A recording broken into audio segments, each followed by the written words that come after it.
morning, everyone. Welcome to the final Senate and House Republican leadership media availability of the 2023 legislative session.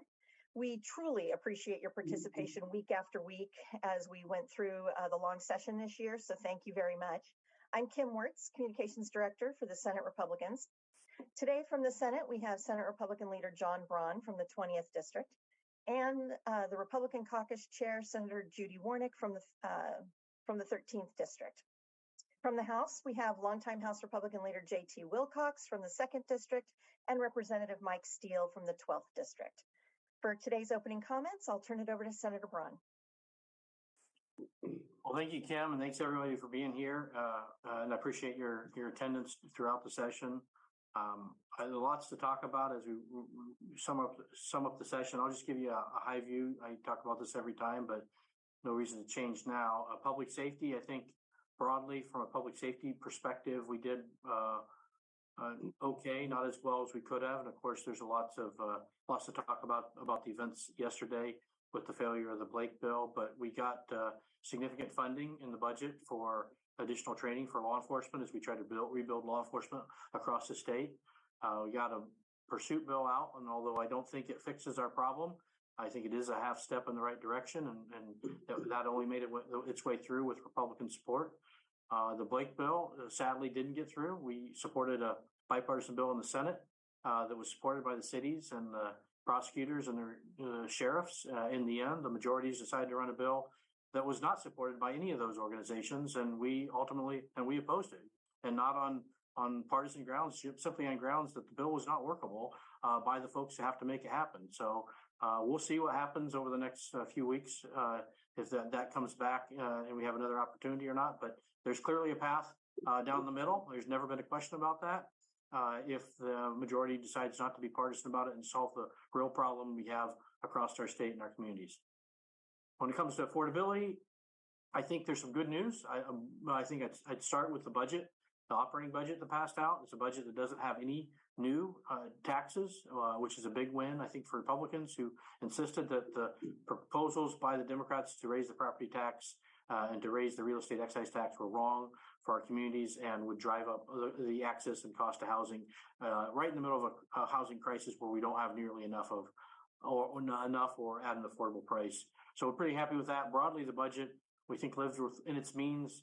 It's got a growth rate that's less than half the growth rate we've seen over the last couple of bienniums, just over 8%, pretty much in line with inflation over the 2-year period. So I think that's a meaningful win for Republicans. And then the last thing I'd say with the budget is a sustainable reserve that will protect us should we have a significant economic downturn. So a lot of other things that I think are in the budget that reflect Republican priorities. I'm happy to talk about that. But I think broadly, I wouldn't call it a bipartisan budget, and there's certainly things we don't like about it.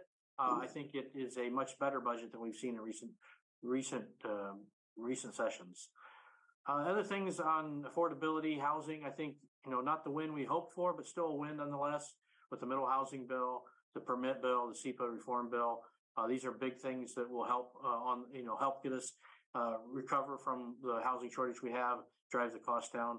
But it's going to take a while, and not some of the good bills that we thought would have made more difference. The lot splitting bill from the House didn't make it, sadly, but still a step in the right direction. And the last thing on affordability, I think we did a good job of helping our hospitals to a better financial footing. This is important in every district, every community in the state, that they have a hospital that's solid, that can provide the services their community needs at a price they can afford. And I think we made some good progress in that regard during the session. The last item is education. I guess a mixed bag. By far, the biggest win is the funding for special education, $800 million that will go into funding special education students across our state. This is something that Republicans have fought for many years. And while this doesn't fix all the issues related to funding for special education, it takes a big chunk out, and it gets us a long way. I am, not surprisingly, very disappointed that they weren't able to get funding in the final budget for the advocates for our special education students. I think that was an important thing that should have been funded. It's not expensive. We can clearly afford to do it. And it's important to these kids that don't have family or friends that are able to advocate for them in an effective way. It was an equity issue that I think we could have solved, and sadly we didn't. And the last thing, that's the last disappointment, education, is the money that the Senate budget had originally for learning loss and the grants, the ESSER grants to the schools. That ultimately came out, and that money got, deferred to OSBI to spend as they decide. And just based on their history so far with the ESSER money, I don't think we can expect much as a result. So that's certainly disappointing, that we're not going to have the focus on learning loss that we should have, that our kids deserve. So that's my quick take on how the session came out. I'm sure there's lots more to talk about, but at this point, I'll turn it over to my friend and former leader, Representative J.T. Wilcox. Well, thanks very much, John. You kind of ruined my my own intro. I was going to say that you can tell by my smile that I'm the former leader. But we have some breaking news. I'm being replaced by someone that I have immense respect for. That is Drew Stokesbury, Representative Drew Stokesbury, who has been our budget lead for, I think, 5 years now. He can't be on, but we also have a new deputy leader, and that is Representative Mike Steele, who has spent quite a few years now on the capital budget and has been our lead, I think, for the last 3 years or so. And I also think that he is a very, very high quality choice for the House Republican Caucus. And I'd be happy to help out with questions if it's necessary today, but I think I'll turn it over to Mike, and probably the hot topic for us, since John did such a good job giving you an overview, and we often are in lockstep with the Senate on major policies. The events last night and the unfortunate inability of the Democrats to bring forward a compromise bill that would allow us to have a Blake fix. So, Mike, do you want to talk about that? Yes, well, thank you, Representative Wilcox. And I just want to say a huge thank you for your years of leadership and all you've done for the Republican House Caucus. It's been truly an honor to serve beside you, and I'm excited to continue your legacy of leadership. And I think last night was indeed very interesting as we dealt with this Blake decision. We've been hearing from folks all over Washington State, Republicans and Democrats, quite honestly, that we needed to have a meaningful fix to this issue. And as Senator Braun mentioned, that did not occur last night. We did not have a bill that we felt we could support because there was truly no meaningful fix.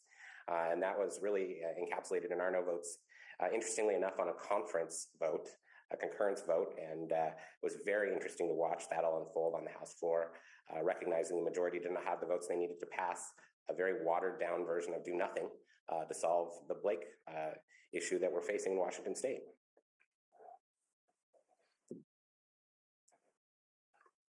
Well, thank you. I want to give Senator Warnick a chance to share anything she'd like to, and then we'll go to questions. Judy, you're muted. There you go. I'm not used to this again. Well, thank you everyone for joining. It's nice to be here.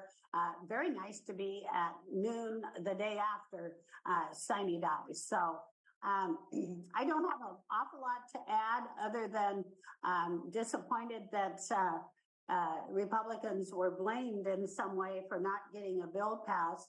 We have lots and lots of reputation of working together on bills that are meaningful for both committee or both parties. And so I very disappointed that that happened, but be glad to answer any questions that I can regarding ag, or I don't need to answer anything on capital budget because Rep. Steele is the expert there. But I did enjoy working with him on putting together a very bipartisan capital budget. So we do work with both sides. So it does happen. So glad that you're here, and be glad to answer any questions we can. Okay. We will start with our first question today from Claire Withicum from the Seattle Times. Go ahead, Claire. Hi, good afternoon. Thank you for having us. In speaking to Speaker Jenkins last night about kind of the implosion of Blake, she indicated that House Republicans had said that they would, their biggest issue was moving from a misdemeanor to gross misdemeanor. And when the compromise proposal had that. I think she was expecting some bipartisan support. I guess I want to understand kind of the timeline here. Who is right, and at what point did the House Republicans kind of provide this list of 4 sticking points that I know the Senate was also pushing for? Could you kind of walk us through who said what, when? How did this really happen? Well, I had that conversation with the speaker, and she said something similar. And what I told her was that I thought we had been very consistent in saying that we preferred the Senate solution that was passed, something like 40-9. Lots of Republicans and Democrats on that. And I didn't think that I had ever given any other indication than that. And I also had told her very consistently that the idea of statewide preemption over local control of drug paraphernalia was critical. And we had those conversations, I think, just about every day over the last 3 or 4 days. I sent her an email Saturday late afternoon or evening where I told her that in case, this was after they had released their committee report, their conference report, that I didn't think was adequate. I sent her an email saying that I still thought that there was the basis for a lot of Republican votes based on the negotiations that had gone over in the Senate between the House Republicans, the Senate Republicans, and the Senate Democrats. And I can give you that email if you want. So there should have been no surprise about the result. I just feel like they, in that caucus, got caught up in an unfortunate ideological conflict and didn't have a way out of it. I'm sympathetic to the speaker's dilemma. She probably had no good paths, but there has always existed one really good path to a common sense Blake fix. And it came from the Senate once, and they took another run at it this week. Yeah, and just to fill you in, Claire, I mean, that the Senate Democrats took, everybody agreed that the bill that came out of the House wasn't going to work and it wasn't going to have the votes to pass. The Senate Democrats took the bill that passed out of the Senate originally. They reworked it some, not in ways we liked entirely, but they showed it to this. This was, I think, Wednesday or Thursday. They showed it to the House Democrats. They changed some things. They brought it back to us. We worked with the House Republicans to provide them a list of items that needed to fix. We told them at the same time we needed to go talk to the stakeholders, which we did. They came back and they did adjust a couple items. I think there were 7 or 8 items, and they adjusted, I think 3.5 or 2.5. We said that's not going to work. We pointed out a couple more that needed to be fixed, and we also said we have these things that are very important to the stakeholders, and by that I mean the prosecutors, law enforcement, and the cities. We couldn't have been more clear on that. That was followed up with written descriptions. I mean, this was if the idea that the House Democrats didn't know what was necessary to get to a bipartisan solution is just ludicrous. That is fundamentally untrue. They knew. Now they may have been, as JT says, the speaker may have been locked in to a conflict within her caucus and didn't have a way to bring that to the floor. That is not our issue. We provided a very clear path for bipartisan support. In fact, 2 paths. One would have been the original Senate bill that has passed out with a strong bipartisan vote. And I think it would have, if brought to the floor of the House, the same would have happened. And then we even negotiated further to get to a bill that could have been bipartisan. And we did that based on input from the stakeholders. It wasn't anything special or pointy here. We're just trying to make the bill work. And the notion that just because it says gross misdemeanor, it has a lot to do with whether it's workable by the folks that have, at the pointy end here, that have to interact with folks that are addicted, have to work with them through the criminal justice system, have to support the courts that deal with this, have to support the diversion processes that deal with this. Those folks have to believe this is workable. And if it wasn't, it simply wasn't. They knew that, and they still brought it to a vote, and it's not surprising what happened. Claire, did you have a follow-up? I'll let others go ahead. Thank you. Okay. Next, we'll go to Jeannie Lindsay from KUOW. Go ahead, Jeannie. Hello, good afternoon. I'm wondering with the Blake vote, considering that the current laws are set to expire, I mean, are Republicans like banking on the fact that a special session would be called when it was decided that the caucus would not support this, knowing that without it, the laws would expire? I'm just curious, I guess, what the thinking was behind the aftermath of this vote as these negotiations were happening. Well, I think again I'll answer this one because it wouldn't be fair to dump that off to Mike when he wasn't as much part of this. First of all, I want to make this plain. Republicans aren't responsible for what bill comes to the floor. The Democrats decided what bill was going to be there, and they also decided what bill wasn't going to be there. And they had pretty clear indications for me. And so the fact that the bill didn't pass is not a House Republican issue, in spite of what the governor had to say last night. I think there is a difference in outlook between Republicans and Democrats.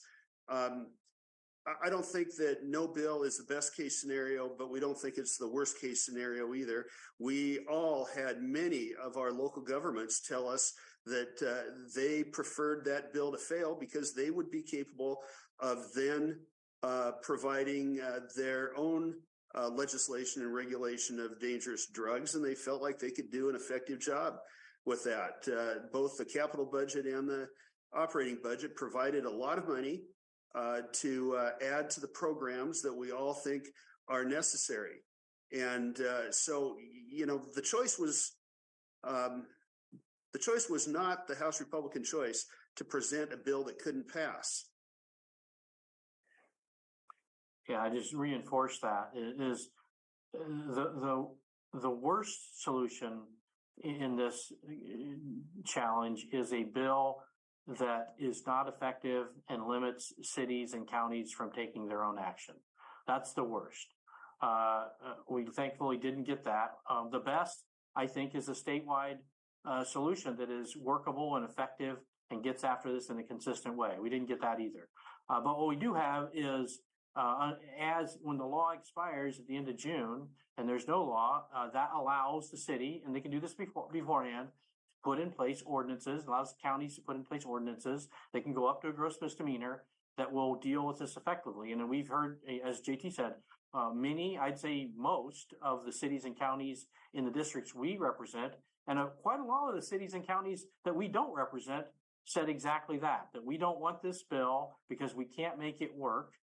We would rather do it ourselves. And they recognize that's not ideal. They just understand that if they don't have a tool that really works, we're going to have 2 more years like the last 2 years with no effective response from the criminal justice system that can get people into treatment and keep them in treatment.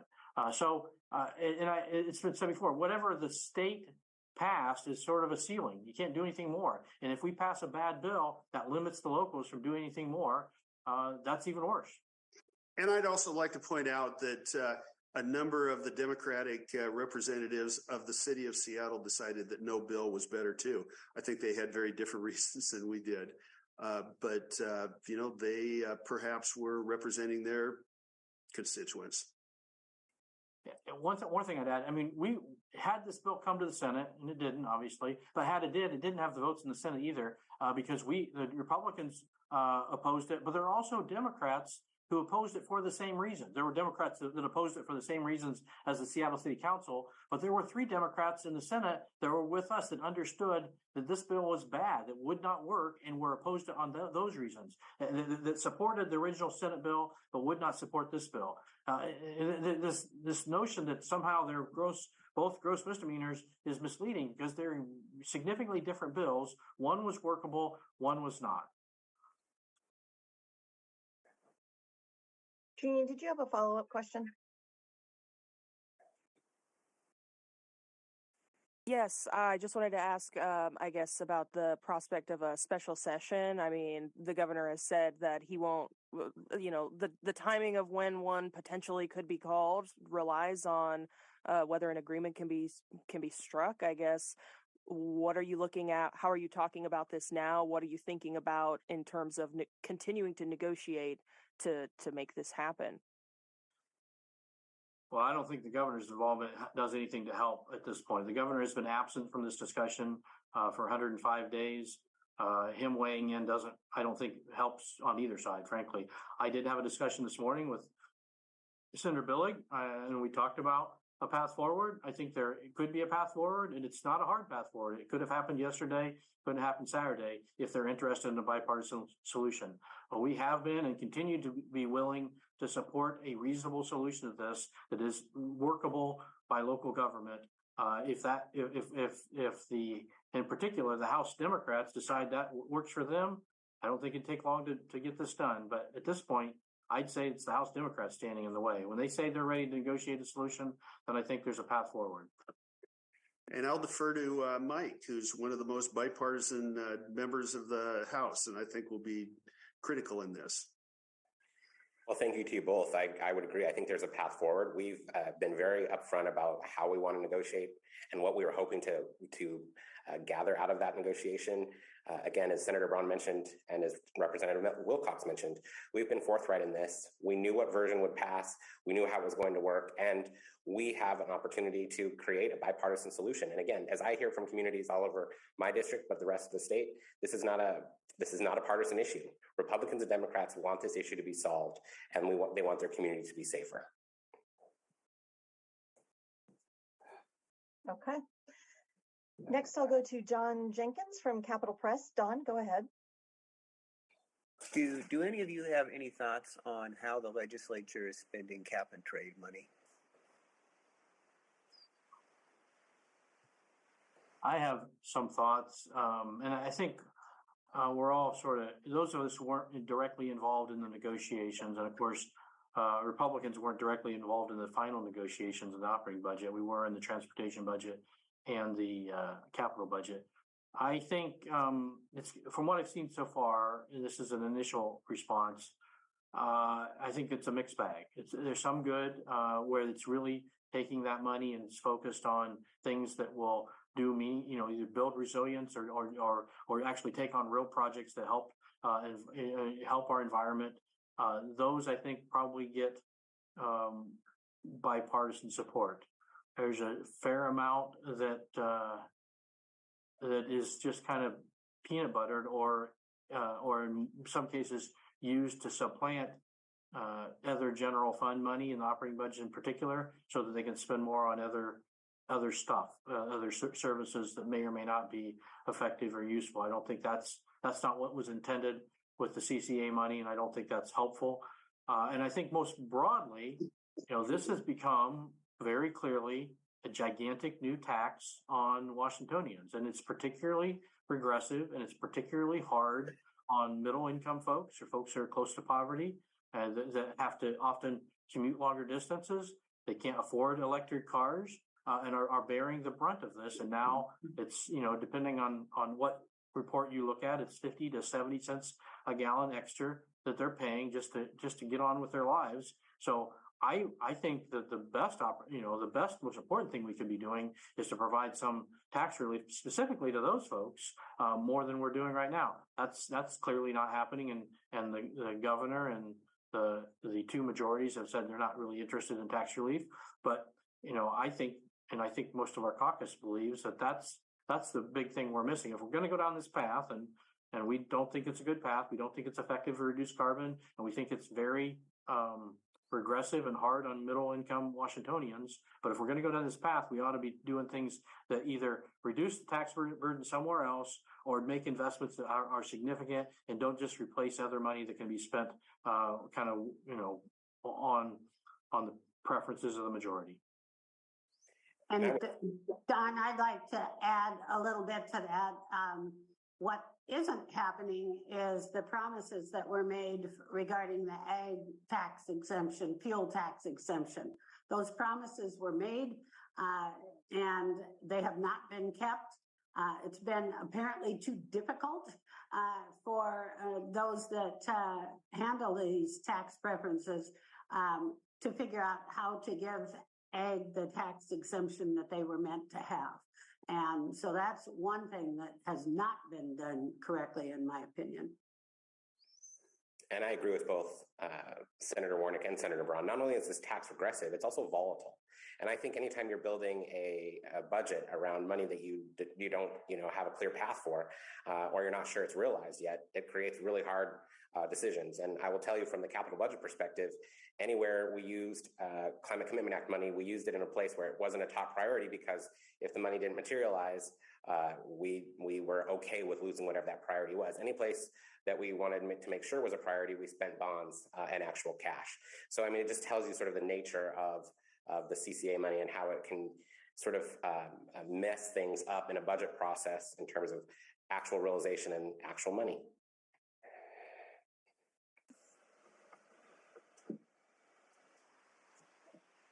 All right. Don, did you have a follow-up? No, but thank you for that. You bet. Next, we will go to Alexandria Osborne with the Washington State Journal. Go ahead, Alexandria. Hi. Sorry, one sec.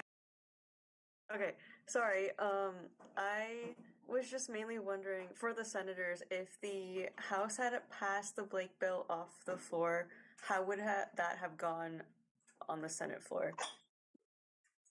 I don't believe there were votes in the Senate. I think, in fact, there were fewer votes in the Senate than there were in the House. Not just because we have fewer members, but proportionally, because not only did we have, did they have a deal that the far left of the Democratic caucus were not going to support? They had a deal that the moderates in the Democratic caucus weren't going to support. This is the frustrating thing is, and they knew exactly what was needed. There are essentially 4 items, and there were items that were brought to us mostly by the prosecutors, but also by the cities, in particular by some of the cities in South King County that they felt were unworkable. And we were asking for those to be fixed prior to moving forward. It was no mystery. Everybody knew the vote count. And instead of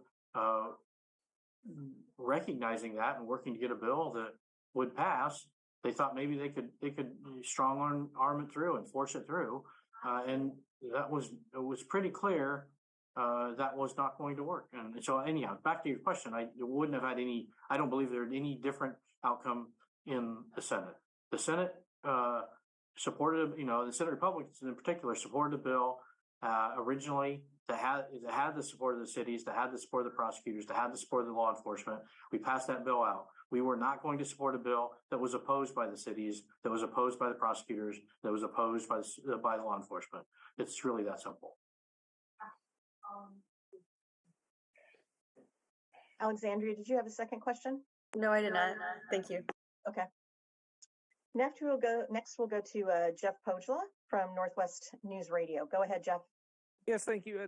Just as sort of summation and clarification, was it the issue of preemption that was preventing the Republican support in the vote yesterday? There were actually 4 issues that we were asking for. The preemption we didn't want preemption, had to do with the giving away of drug paraphernalia by public and nonprofit organizations around the state. The Senate bill, and this is a policy issue, we differ with the Senate, the Democrats rather, in that they think this is a way to get after harm reduction. We think it's a confusing message where we have one part of government essentially promoting drug use, another part arresting people for drug use. We think that's counterproductive. The way we solved that in the original Senate bill is we said, okay, we're going to allow that under state law, but we're not going to preempt it. So local cities and counties, you can write an ordinance to prevent it or to prohibit it if you want to. That was, I thought, an elegant solution. What they came back with is they wanted statewide preemption. So this could be done statewide without any local involvement. We thought that was wrong. The cities opposed that. The prosecutors opposed that. Law enforcement opposed that. The next item is prosecutor discretion on diversion. So there was a line, a single sentence. And this sentence, by the way, was in the bill that nobody liked that passed out of the House that said prosecutors must concur on diversion, on the first diversion. And they took that sentence out for reasons we don't understand. And we feel like, and the prosecutors felt strongly, that with that sentence not in there, that there would be an infinite do loop, that everybody it'd be like their first conviction every time. And there wouldn't be this ratchet up effect that's built into the bill to get people and keep people in treatment. That's all we ask for, is that line be put back into the bill. Pretty simple. The third issue has to do with the way the actual crimes. The issue we've been dealing with is possession. The original Senate bill made possession of these hard drugs a gross misdemeanor. In the bill that was proposed, for reasons that nobody will explain, they said they proposed two crimes. One is possession, and the other one was possession and public use. Some thoughtful legal minds said, look, these two crimes overlap. It will make it very difficult to enforce either one of them. Or at the very least, it will raise the standard and make it almost impossible to prosecute anyone for possession. And the purpose of being able to prosecute for possession is so we have leverage to get people into treatment and keep them in treatment. This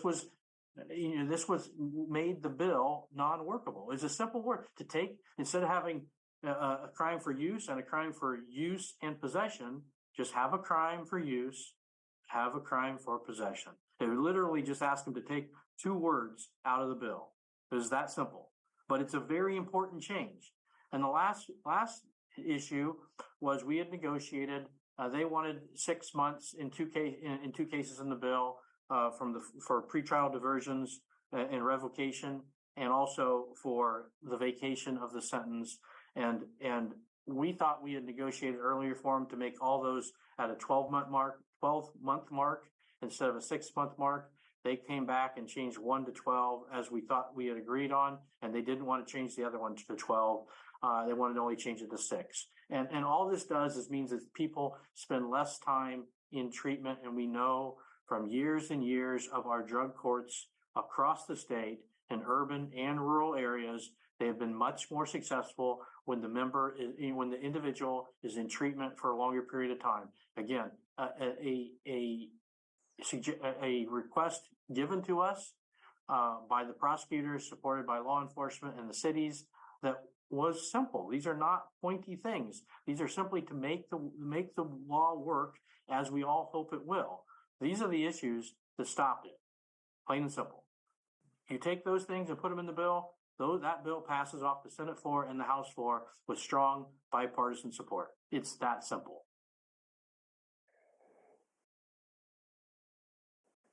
Jeff, did you have a follow-up question?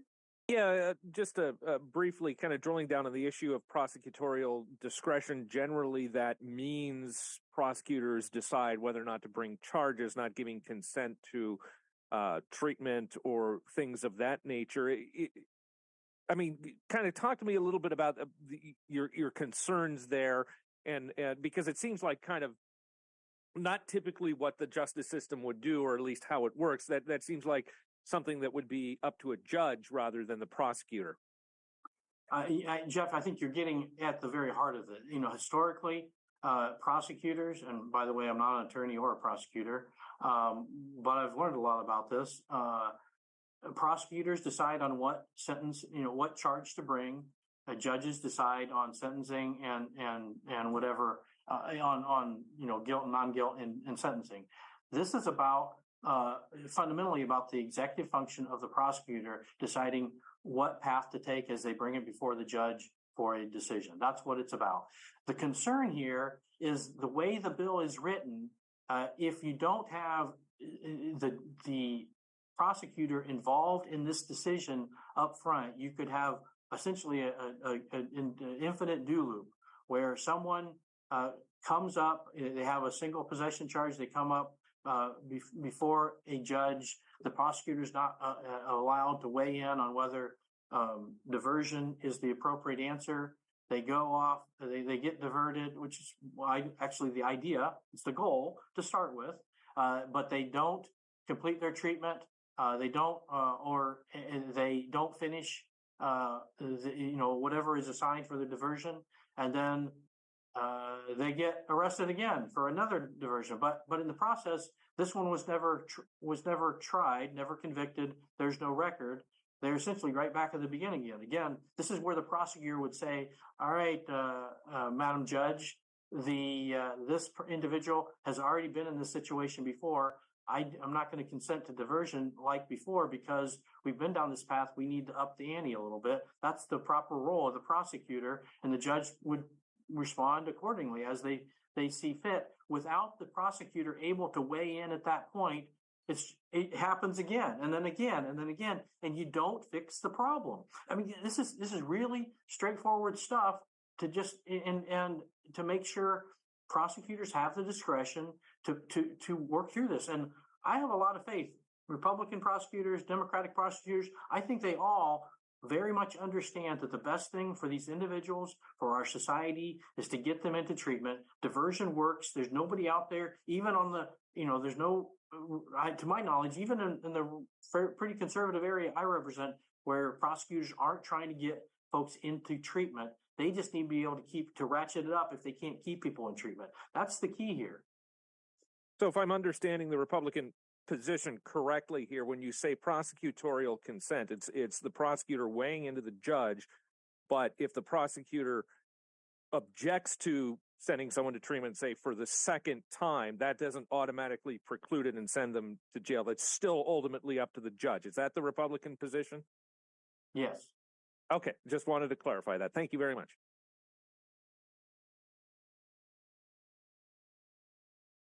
Okay, next we will go to Elena Perry with the Spokesman Review. Go ahead, Elena.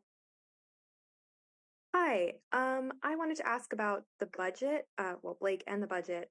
In the budget, there were funds set aside for drug treatment, but since the Blake fix didn't pass, I was wondering what's going to happen with that money, like the portions of it that were tied up in Blake, and I guess will jurisdictions be able to use it if they end up making their own laws regarding drug possession? I asked this question last night. My understanding from the budget writers is there's about 2 or 3% of the funding, and I think total the funding was about $250 million in the operating budget. I don't know the number in the capital budget, but that money, only a small percentage is tied to the actual bill. Most of it is not tied to the bill. And I would just say in the capital budget, there was $211 million that was slated for these sorts of things. A portion of that is out of grants, and we did not tie it specifically to this language or to Blake. So local governments will have access to those grants, but they are competitive.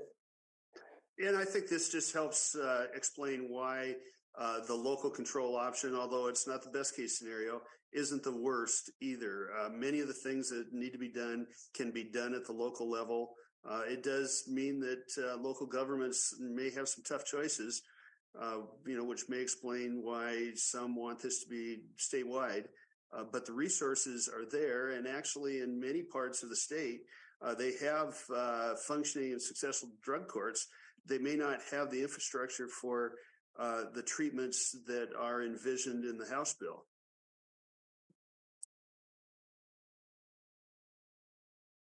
Elena, did you have a follow-up question? No, thank you. Okay.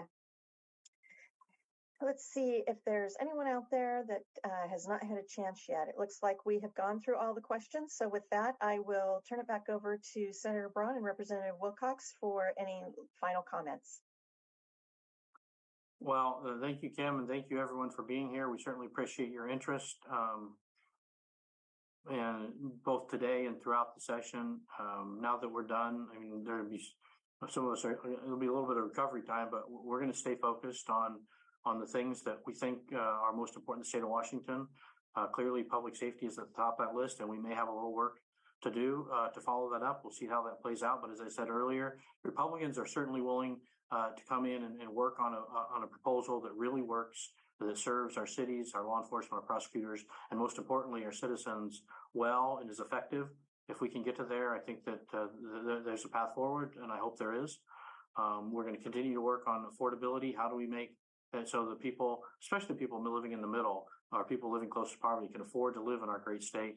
And finally, we still have plenty of work to do on education as we recover from learning loss suffered during the pandemic, and make sure that all of our children, special needs children, and every child is getting the education they deserve to be successful in their life. Again, thanks again for being here, and we look forward to talking to you in the future. Well, this is my last time on this broadcast, and I've appreciated all of you. I think it's very appropriate that at the same time we've got a new generation of leadership in the House Republican Caucus. There's a very new generation among the Capitol reporters, and I appreciate all of you. I'll turn it over to Mike Steele to say more. Well, thank you, JT and Senator Braun and Senator Warnock. I look forward to working with all of you. As Representative Wilcox mentioned, we do feel like there is a new generation of leadership in the Republican caucus in the House, and we're looking forward to establishing what that looks like and utilizing our relationships with all of you in order to help us spread that word and spread those policy opportunities across Washington. And I look forward to what I hope will be great relationships with all of you and the first of many of these media avails. And again, want to recognize the great leadership that's come before us in Representative Wilcox and certainly Representative Kretz as well. So appreciate it.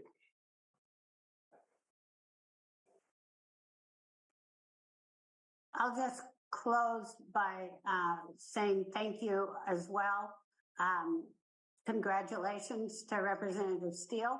It's good to still have Eastern Washington representative in leadership. And for the Senate caucus, Republican caucus, we are already planning meetings to get back together to see what we can do next time to meet those goals that Senator Braun has talked about several times. So thank you again for allowing us to meet with you today. Thank you, everyone, and we will see you next session.